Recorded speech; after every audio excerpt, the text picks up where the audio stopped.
personal story, during that same time, I was drafted in the 4th round in '87, and Al Davis.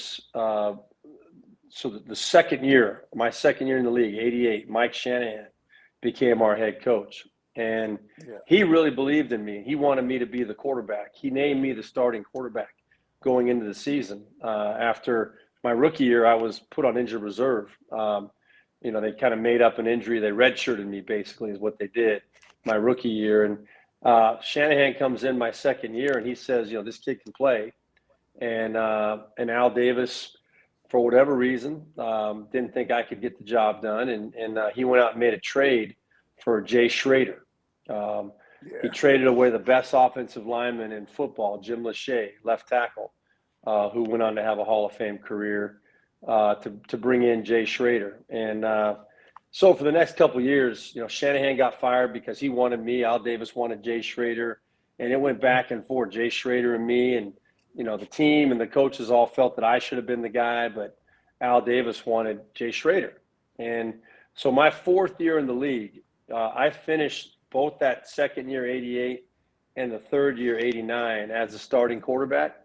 But every offseason, it would go back to Jay because Al Davis wanted Jay to be the starter. Well, after the '89 season, I kind of ended that season as a starter. Everybody kind of knew that it was my job, but I had no contract and there was no free agency. So Al Davis made me an offer that he knew I couldn't take, to keep me out of camp, to keep me held out. And so Jay could get that starting position. And I'll never forget, and I will not use the language that Al Davis used when he called me up, though. I was holding out. And I don't know if you guys are okay with language or not on the podcast, but you have to tell me, is it kind of open as far as that goes? Is it open? We can give it. Okay. Yes, sir. Say how, all right. How you feel. Yeah, we're fine. Let it out.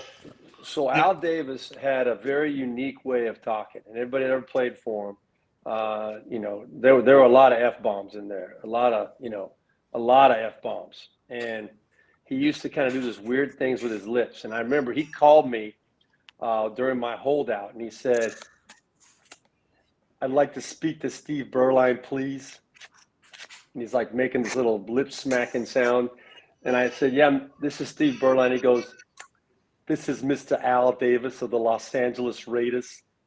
I'd like to speak to Steve Beuerlein, please." And I said, "Yes, Mr. Davis, it's me."